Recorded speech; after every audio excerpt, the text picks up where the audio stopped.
Professor Kapil Kapoor is currently chairman of Indian Institute of Advanced Study. He is one of the, you can say, renowned, one of the best, I would say, linguists in the world. He has been professor of English literature, he has been professor of Sanskrit, and he has been professor of linguistics. He has written the Encyclopedia of Hinduism, 11-volume encyclopedia. He has worked on various, you could say, thought processes, written, you can say, Indian knowledge traditions, extensively written on language. Also, you can say he was the chairman of the Committee for Language Policy. Namaskar, sir. Starting from this 20th century, 1950 to 1990, work of these two giants, it took us through, in fact, the journey even of the Western tradition,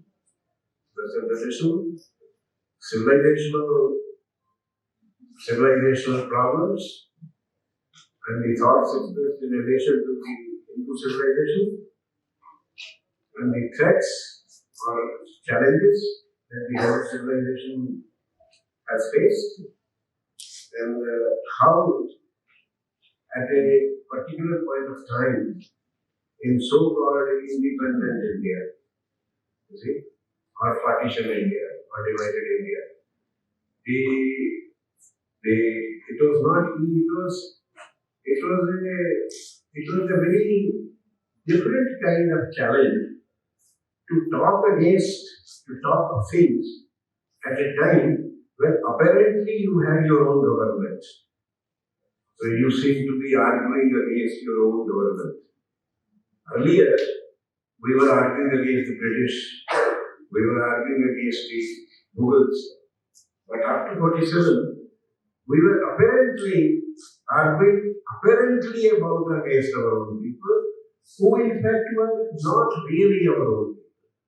They were a continuation of the previous, they were an incarnation of the previous, in Naya Avatar, Naya Roop mein. Brings it, and then sir has also drawn our attention to the incomplete task. That is the issues and problems that the Hindu society faced, and that Ram Sarup ji and Sitaram Goyal handled and countered, that those still need to be countered. They are still there. Thank you very much, sir, for a very educative and a very learned discourse. Thank you once again. I today want to start with a very interesting coincidence. You know, I read around a day or 2 days back that the first FIR in Ram Janambhoomi case was filed in 1858, and it was filed against Nihang VI. So the Ram Janambhoomi movement was also started by the Sikhs. We should remember that. And today, we have among us the last testimony given in the court case, last testimony on behalf of Hindu Mahasabha by Sardar Ravi Ranjit Singh ji, who is sitting there.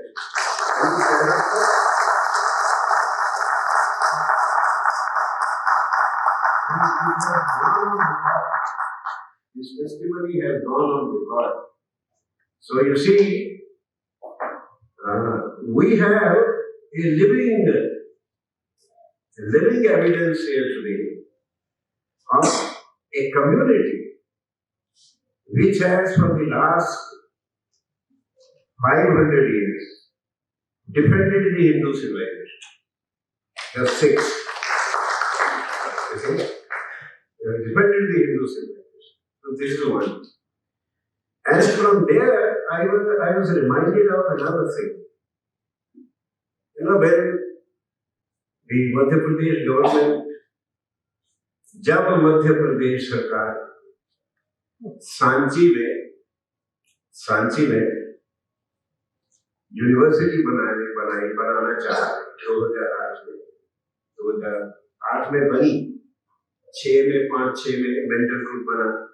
तो हमने उनको suggest किया कि सांची में उस बोधि tree की branch, जो बोधि वृक्ष अनुराधापुर श्रीलंका में है, जो कि बोध गया के बोधि ट्री के सैपलिंग से ही बना लगा था, जो 2040 बीसी में अशोक की बेटी संघमित्रा वो सैपलिंग लेके श्रीलंका गई थी, श्रीलंका, और लगाया था।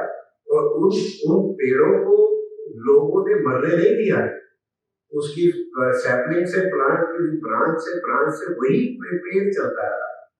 तो 2008 में वो सैपलिंग लाके मोदी का सांची में लगाया। अगर आप कभी भोपाल से सागर जाएं बाय रोड, तो आपको थोड़े कोई 125-150 किलोमीटर के बाद राइट साइड पे पहाड़ी के ऊपर एक बड़ा ब्यूटीफुल पेड़ अकेला दिखेगा, वो बोधि वृक्ष है। अब गया का बोधि वृक्ष 600 बीसी का, अनुराधापुर में लगा 240 बीसी में। उसी वृक्ष की ब्रांच 2008 में लगी सांची में। ये है हमारी भारतीय सभ्यता की कंटिन्यूटी।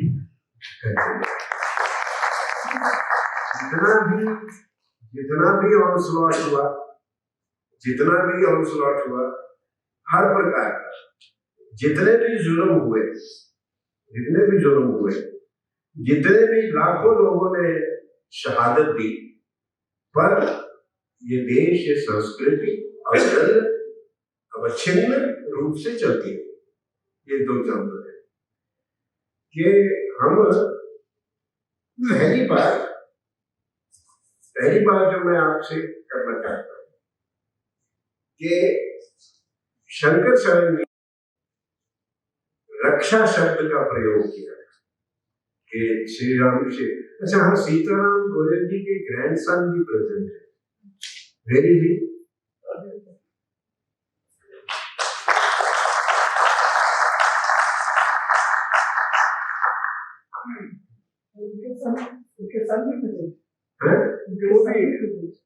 उनके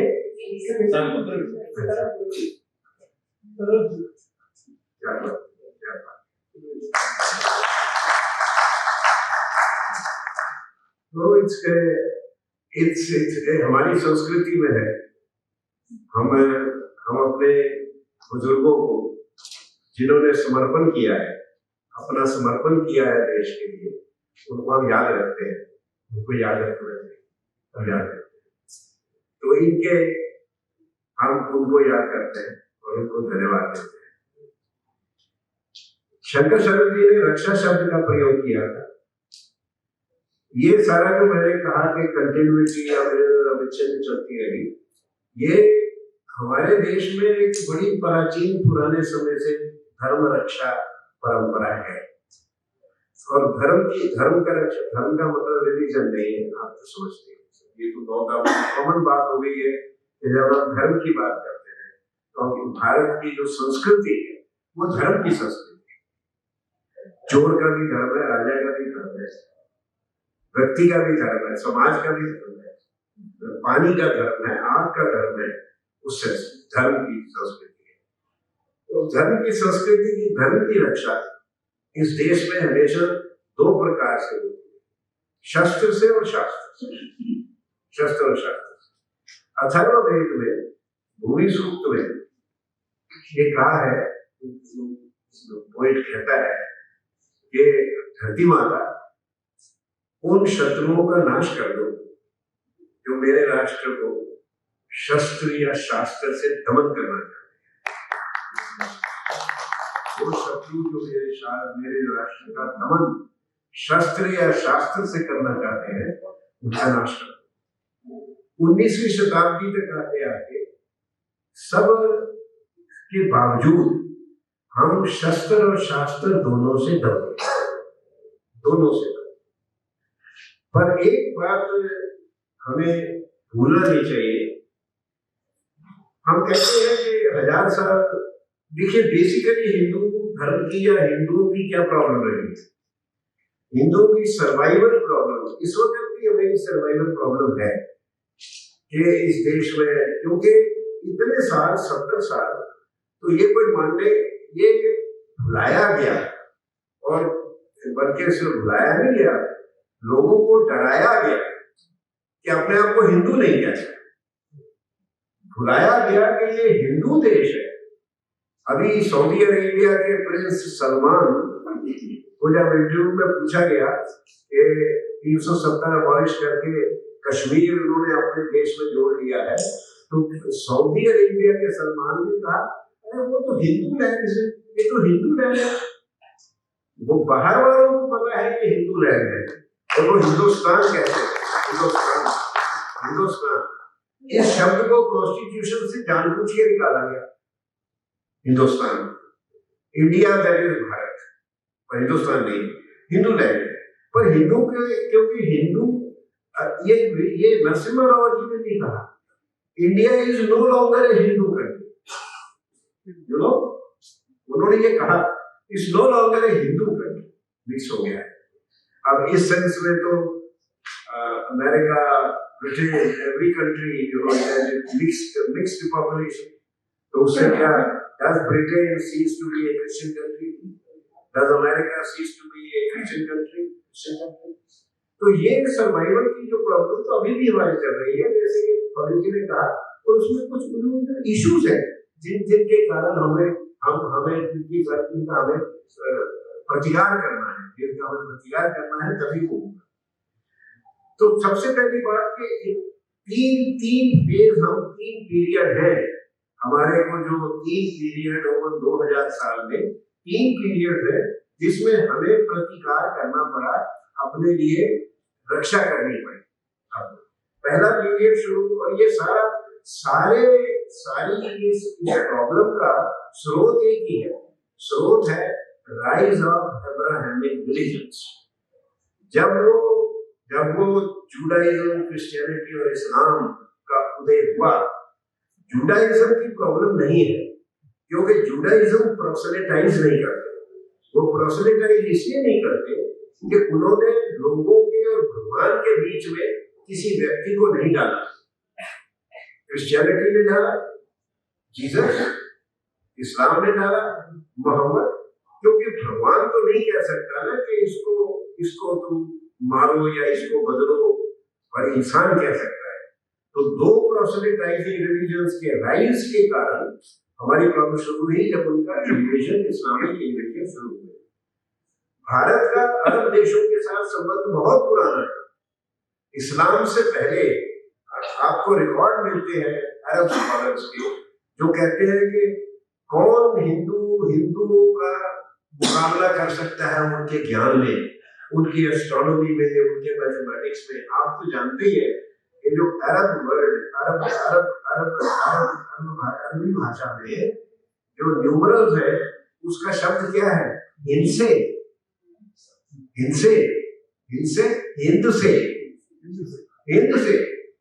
और जो उनकी तलवार है उसका भी था हिंसी, मतलब हिंद के स्टील से बनी हुई, क्योंकि भारत में स्टील 2000-2500 साल से बनाया जाता है भट्टियों में, लोहारों की भट्टियों। अभी भी बेलारी में, कर्नाटक में आपको लोहार की भट्टी में वुड स्टील बनाते हैं। तो जो जिस सोर्ड ऑफ इस्लाम, जिससे उन्होंने पूरा तुम्हें फतेह किया, वो सोर्ड का स्टील भी हिंद का था, हिंसी कहते हैं। तो इनका बड़ा हमारा संबंध रहा। जब ये जो अब्राहमिक, एक ईश्वरवादी, एक किताब वाले, एक सच वाले, एक ही ईश्वर है, एक ही किताब है और एक ही सच है, एक ही सच है, दूसरा नहीं। और दूसरे लेवल पे भेद जब हमारा आपका हमारे से भेद है, तो हम उस भेद को मिटा देंगे। ये भेद, उसके जो रिलेशंस हुए, कहना नहीं चाहिए कई बार, क्योंकि हम लोग खासकर बोलने में कतराते हैं कि भाई अच्छा नहीं लगता कि ठीक है वो बातें बीत गई, जो बीत गई सो बीत गई, अब क्यों। पर विल ड्यूरेंट की जो हिस्ट्री ऑफ सिविलाइजेशन है उसका जो 10वां चैप्टर है, उसका 10वां चैप्टर है इस्लामिक इन्वेजन ऑफ इंडिया। उसका पहला सेंटेंस है Islamic invasion of India is the cruelest, is the most violent period of human history, most violent period of human history। बहुत कम लोग जानते हैं कि हिंदू कुश पर्वत, मतलब का नाम था हिंदुओं को मारने वाला कुश, कुशावर्त घाट, समझते हो ना, हिंदू कुश माउंटेन। यहाँ पे जब वो किसी स्टेट को, किंगडम को कैप्चर करते थे, इसका कोई रिलेशनशिप हमारे आजकल के मुस्लिम भाइयों से नहीं। हम उनके उन बातों को लेके इनको हम कुछ नहीं कैसा कहना चाहिए, पर जो इतिहास में हुआ उसको भूलना भी ठीक नहीं है। You should not forget, you may forgive but you should not forget. You see the Jews, उन्होंने सोलोमन का टेंपल का टूटना वो आज तक नहीं भूले, अभी तक उस दिन जिस दिन वो टूटा था, it is their day of morning. तो एक प्रिजनर्स को ले जाते थे, अब गर्म क्लाइमेट है, ऐसी कपड़ों में ले गए तो ठंडे ठंडे पहाड़ों की है कि आधे 25% तो मर जाते। आज भी आपको उज़्बेकिस्तान में, ताजिकिस्तान में आपको रिकॉर्ड मिलते हैं कि हिंदुस्तान का मेल इस उम्र का कितने में दिखता था, फीमेल कितने में दिखती थी, उसी और है। ये बहुत जल्द बहुत हुआ। Between 1200 and 1500, India's population fell by 8 crores. Fell by 8. You see, these are things which are tremendous. Even then we survived. Because as Karl Marx says in his notes on Indian history, he says that the martial Persians, Iranians, they succumbed to the Arab armies in 30 years and were converted. पूरे Persians 30 साल में हार गए और convert हो गए। How is it that the Hindus put up a deadly resistance and it took Islamic armies 400 years to move from Iraq or Kabul to Delhi? 400 years. 1,000 or 1,200 kilometers, say 800-900 miles in about 400 years. Because at every step, deadly resistance was put up there. And he says it was possible because हमारे हिंदू समाज में जो model class थी, पंडित परंपरा जो थी, जो ब्राह्मण था, वो रोल मॉडल था, वो आइडियल था, वो टीचर था और वो त्यागी था, एनंशिएट था।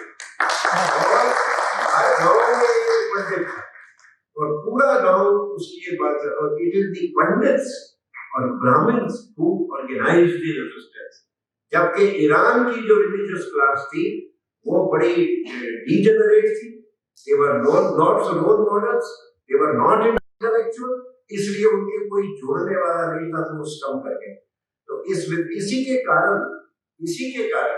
जब इस्लामिक आर्मीज किसी बड़े शहर में जाती थी, उसका जो मेन मंदिर तोड़ती थी, मंदिर के चारों तरफ ब्राह्मण रहते थे, उनका जनरल स्लॉटर करते थे। They were seen as the main enemies, general slaughter. और ब्रिटिश ने भी 18th सेंचुरी में आने के बाद उन्होंने एंटी ब्राह्मणिज्म को स्टेट पॉलिसी बनाया, स्टेट पॉलिसी, क्योंकि दे न्यू, बिकॉज सारे बंटवारे की रिपोर्ट करते हैं, पर वुड्स का डिस्पैच जो था, वुड्स ने भी एक रिपोर्ट की थी एजुकेशन, वुड्स ने, उसने ही से उस वक्त at the same time 1830 में in the province of Bengal, the province of Bengal and in other provinces, the average literacy was 97%. 97%. Can you imagine?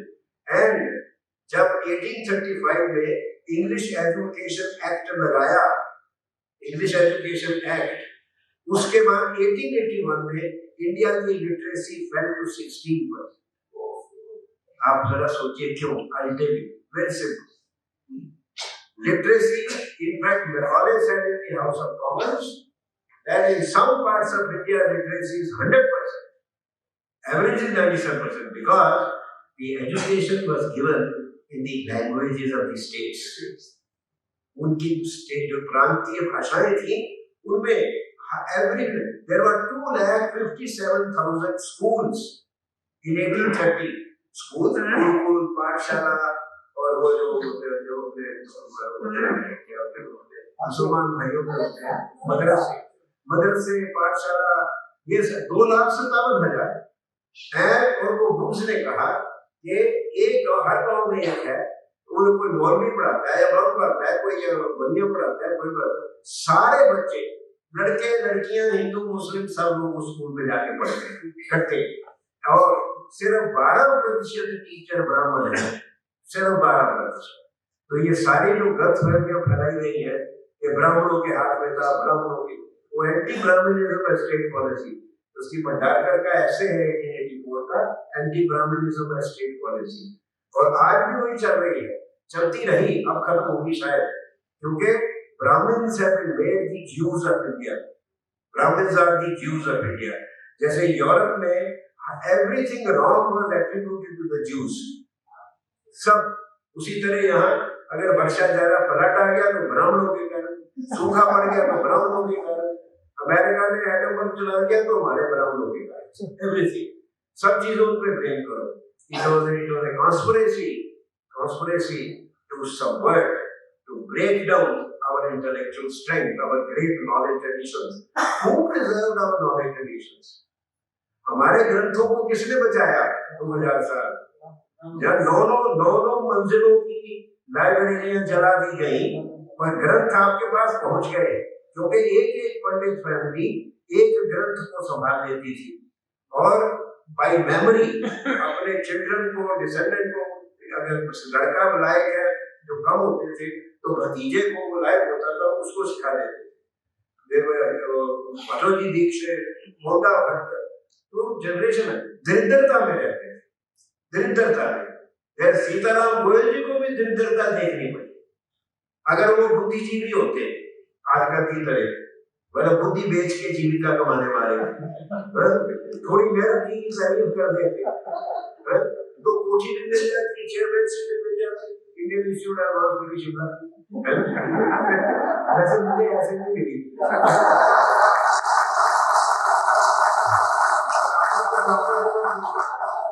मतलब वो बुद्धिजीवी नहीं थे ना। देखिए हमारे 3 शब्द बड़े बड़े ब्यूटीफुल है व्यक्ति के धर्म के: अर्पण, समर्पण और तर्पण।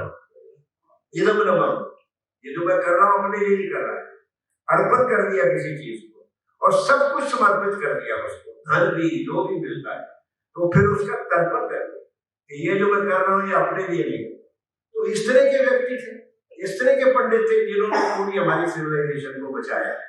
तो इस्लाम पीरियड में भी सर दोनों प्रकार से, शस्त्र और शास्त्र दोनों से रक्षा हुई। शस्त्र से ज्यादा जरूरत और शस्त्र से हुई। में जो हिस्ट्री पढ़ाई जाती है उसमें हमें लगता है कि हिंदू लोग पिटते हैं, ऐसा नहीं है, ऐसा नहीं है। आप तो अगर एक बिल्कुल नामावली, जैसे हमारे यहाँ सहस्त्र नाम होते हैं ना, नामावली भी लीजिए, शाहुन शाही काबुल के, पाला डायनेस्टी पेशावर की, फिर दित्य डायनेस्टी यही, शाह डायनेस्टी श्रीनगर की, शाह डायनेस्टी, फिर खोखर जेलम डिस्ट्रिक्ट के जसवंत खोखर 1380 में फांसी पर चढ़ाया गया लाहौर में, खोखर। फिर राजपूत राणा कुंभा 12वीं शताब्दी से 16वीं शताब्दी राजपूत, और फिर काकतीय डायनेस्टी वारंगल में, from the 13th century, 13th and 14th century, Kakatiya dynasty fell, तो हरिहर और बुक्का जो उसके जनरल थे उन्होंने विजयनगर में शुरू किया। 1565 तक विजयनगर का डब्बा लड़ता रहा। 1565 में गिरा बाई 1600 की मराठा द्वारा आपके नाम। 1627 में मराठा किंगडम वाले मराठा चले पूरे आपके 1700 1800 तक। नाना फडणवीस, आज के फडणवीस नहीं, इनके नाना फडणवीस की डेथ हुई। नाना फडणवीस की 1800 में। तो ग्रांड डफ ने कहा with him departed the wisdom of the Marathas, आपस में fell out and एक करके किंग डिवीजन और 1800 में आ गए। और उधर 1500 में गुरु नानक देव ने तो शास्त्र से बात की, पर उनके शास्त्र के काम को अल्टीमेटली गुरु गोविंद सिंह जी ने 1700 में, मतलब शस्त्र और शास्त्र, गुरु हरगोविंद का मीनिंग पीढ़ी, मतलब we are reached 1708 and you know by that time the British Empire had sort of broken up. The Muslim Empire had broken up. Then the British came. British period में क्या हुआ? British period में there is British was very clever. जितना damage इस्लाम के समय में शास्त्र का चैलेंज इतना नहीं मिला, शास्त्र का चैलेंज नहीं मिला, पर ब्रिटिश पीरियड में हमें शास्त्र का चैलेंज, शास्त्र। और हमारे ही जो इंटेलिजेंसिया है वो उनके स्कूलों में पढ़ के वो अपने ही दुश्मन हो गए।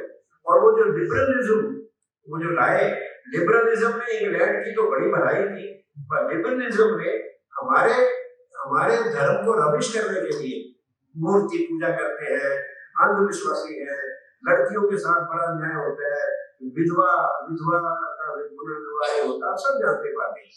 कुछ बातें ठीक भी थी, उसके कारण उससे कुछ फायदा भी हुआ, पर स्विंग साइड में इसका रिस्पॉन्स जो राजा राममोहन रॉय ऑलमोस्ट क्रिश्चियन हो गए, कई लोग क्रिश्चियन हो गए। राजा राममोहन कन्नड़, पर स्वामी दयानंद सरस्वती 1870-80 में स्वामी दयानंद सरस्वती ने इसका जवाब दिया जब स्वामी जी कह रहे थे कि क्रिटिकिंग द वेस्टर्न सिविलाइजेशन। उन्होंने क्रिटिक किया, उन्होंने उसको ही carried the battle to them. उन्होंने सत्याग्रह प्रकाश में उनके ग्रंथों को लेके क्रिटिसिज्म किया।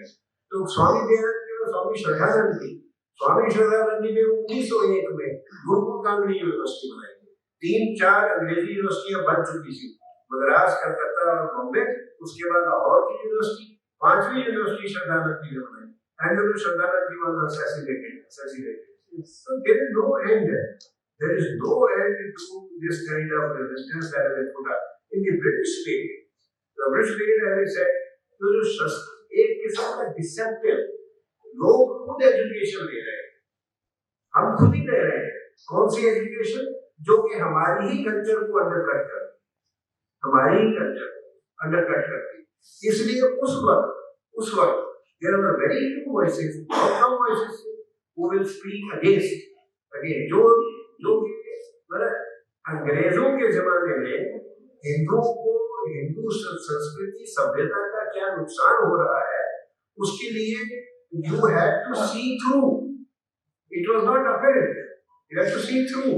कि slowly, जैसे slow poison से लोगों के बदला जाता है, इस प्रकार हिंदू माइंड को सबवर्ट किया जा रहा है और कॉलोनाइज किया जा रहा है, और हो गया। और उसका उस जमाने में मतलब इनका बहुत कम लोगों में से रामस्वरूप जी और सीताराम गोयल जी जैसे 2 विद्वान जिन्होंने इन सब खतरों को देखा, और शस्त्र से तो अपोजिशन हुआ, ब्रिटिश पीरियड में।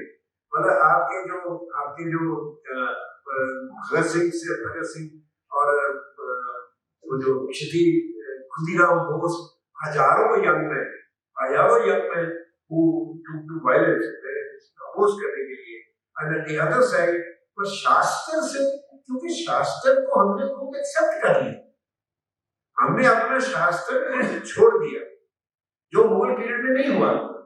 हमने शास्त्र तो छोड़ दिए, अपने आप एक्सेप्ट कर लिया। तो हमने से जो पढ़ के निकले वो तो किसी को तो वो नजर ही नहीं आया कि कुछ किसी चीज का हमें विरोध करना है।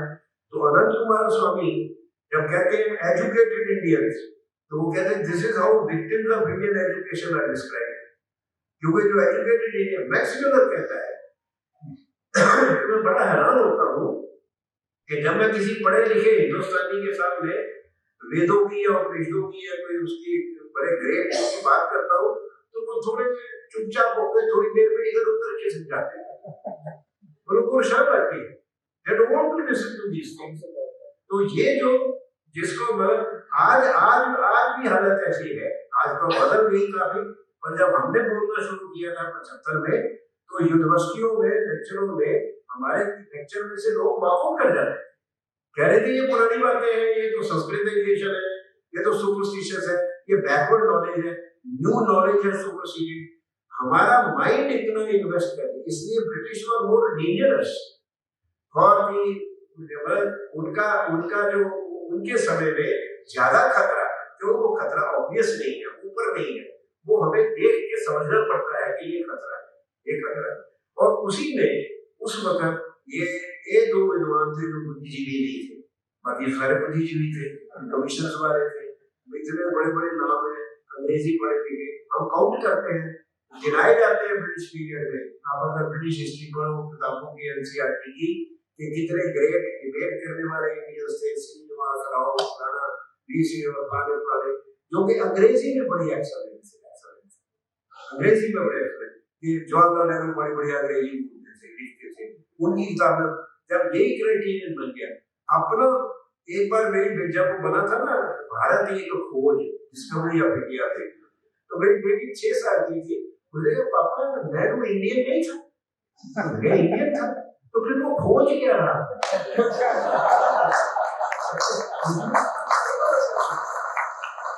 आप अंग्रेजी पढ़ के यू फॉरगॉट योरसेल्फ, अगर आप ढूंढे तो उस वक्त एनालिसिस करना, और कोई भी चीज, कोई भी इशू जो आजकल भी हमारे सामने है, ऐसा कोई भी इशू नहीं है जो सीताराम गोयल जी ने या राम स्वरूप जी ने जिसका रिजॉइंडर नहीं दिया आपने। तो मैं उसे नहीं सुनाता हूँ, जैसे कम्युनिस्ट, माओइस्ट, ऐसा वगैरह, secularism, media bias, history rewritten, India's education, India's economics, and the governance, the loaded governance against Hindus, loaded governance।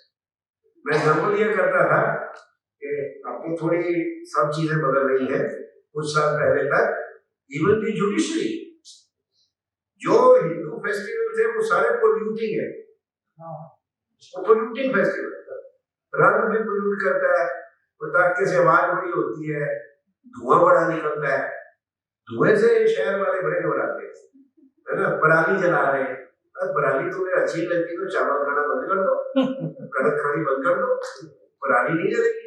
पराली के धुएं से रूरल इंडिया डिसइंफेक्ट हो जाता है, डेंगू गांव में नहीं होता। इसी ये पराली करते रहते हैं, जो आपके 45 लाख गाड़ी यहाँ चलती है ना, उसका धुआं नहीं दिखता, पर जो उसका पेट्रोल या डीजल चलता है ना, उसके जो नॉक्शियस फ्यूम्स है, बीमारियां उससे होती है, धुएं से नहीं होती। धुएं में तो हम पहले, हम तो किचन में लकड़ी के चूल्हा जला के माँ रोटी बनाती थी, आंखों से पानी आता था खाकर। तो ये जो मॉडर्निज्म है ना, मॉडर्निटी जिसको कहा जाता है, मॉडर्न को एक सुपीरियर कल्चर मानते हैं। Modern is not a superior culture, it is an alternative culture, it is an alternative culture, and we are not a pre-modern society, we were not a pre-modern society, we are a non-modern society, non-modern, not pre-modern। तो जितने इश्यूएशन देखिए, governance and cultural alienation of Hindus from themselves. IIT में एक बार lecture मैंने कहा कि I am not very happy, but it is important that I am talking to disaffiliated Indians. We are all disaffiliated people, अपने आप से डिसएफिलिएट हुए। हम मजाक में कहा करते थे रतन जी कि 5 पांडवों के नाम नहीं आते हैं, और आप उनसे पूछते हो यदि आप अद्वैत के 5 थिंकर्स के नाम बताओ, शंकराचार्य, रामानुजाचार्य, मध्वाचार्य, निम्बार्काचार्य, वल्लभाचार्य आगे ना पूछना उन्होंने किया क्या, क्योंकि आपका नाम ना पूछना। Don't ask me. 5 पांडवों की जो कहतियों को सुनाता था वो सब पहले किसी को पूछा 5 पांडवों के नाम आते हैं, यही आते हैं, बताओ। तो ये एक था भीम, एक उसका बड़ा भाई, एक छोटा भाई, और 2 के नाम भूल गया, 2 के नाम भूल गया। आप उनसे पूछो कि रामानुजाचार्य जी के जो स्कूल था, जो उन्होंने रिफ्लेक्ट किया शंकराचार्य की अद्वैत को, उसको क्या था पूछेंगे। अच्छे लोगों को नहीं पता, नाम नहीं पता, जगह पे नहीं पता, कहाँ रहते थे। इतना गाँव में इतने बड़े थिंकर्स हुए हैं इस कंट्री में, ह्यूज। चाइना के पास एक कन्फ्यूशियस है और वो 300 चेयर बना दी, 300 चेयर। हमारे यहाँ इतने थिंकर हैं, पर हमारी फिलोसफी हो गई कंफ्यूजनिज्म। कंफ्यूजनिज्म नहीं, कंफ्यूजनिज्म। हम कुछ भी नहीं कर पाते, न पढ़ते हैं न पढ़ाते हैं, न पढ़ते न पढ़ाते हैं। तो इस वक्त जो लेसन देखिए, सीताराम गोयल जी और इनका जो दर्द था, वो दर्द था कि हिंदू समाज की जो दुर्दशा, और हिंदू खुद गिनती है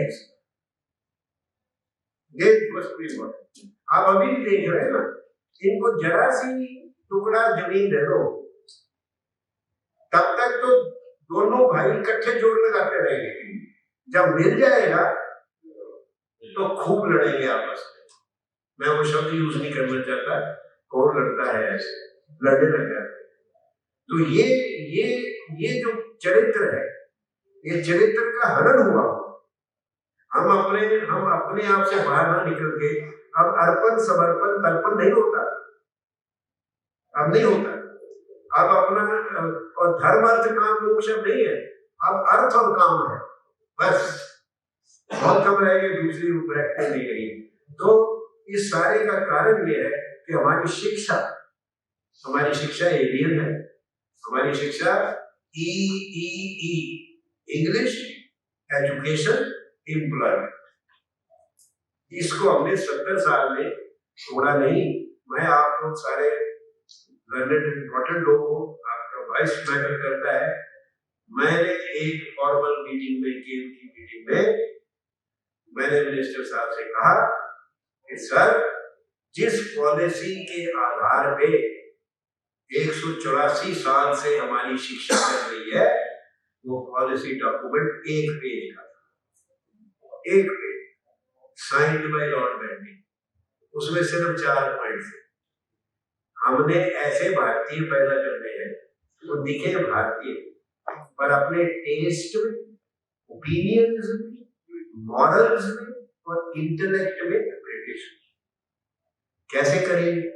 हम इनको मातृभाषा में नहीं पढ़ाएंगे, ये तरीका। इनको वो बनाने, भारतीय को अभारतीय बनाने के लिए उसको अपनी भाषा में न पढ़ाओ। तीसरा, पढ़ाओ क्या? European literature. किताबें कौन सी? वहां के ग्रंथ, वेस्टर्न। संस्कृत पर्शियन के ग्रंथ न छपने देंगे न बांटने देंगे। ये 4 पॉइंट थे। उसके आधार पर 184 साल से हमने 1964 से लेके अब तक 7684 पेज लिखे हैं एजुकेशन पॉलिसी, जिसमें पॉलिसी है ही नहीं। आप क्या बातें करते हैं? यूनिवर्सिटियों को खोल देंगे, बाथरूम बड़े अच्छे बना देंगे, बिलीव मी, इतना भी क्वालिटी होगी इंफ्रास्ट्रक्चर में। हम टीचर बढ़ा, यूनिवर्सिटी बढ़ा देंगे, कुछ को मर्ज कर देंगे, कुछ को बांट देंगे, और उनकी प्रमोशन करेंगे टीचरों की, उनके स्केल बढ़ा देंगे। This is not policy. Policy तो एक है। आई सेड इट ओपनली, सारे ने केम मीटिंग 400 लोग बैठे थे, सारे मुख्यमंत्री बैठे थे। हमने कहा एक ही तरीका, एक धागा पकड़ो। जैसे गाँव हमारी बुजुर्ग औरतें जब ऊन उलझ जाती थी ना, तो उनको खोलना होता था, तो वो बड़े ध्यान से एक धागा खींचती थी और सारी ऊन उलझ जाती। वो एक धागा हमारी शिक्षा का है। आप शिक्षा का माध्यम प्रादेशिक भाषाएं बनाए, क्लास 1 से लेके रिसर्च तक। सारे मुख्यमंत्री बैठे थे, बारी बारी से बोले थे, एक ने भी नहीं कहा कि हम शिक्षा अपनी भाषा में देना चाहते हैं। तो किसका कसूर?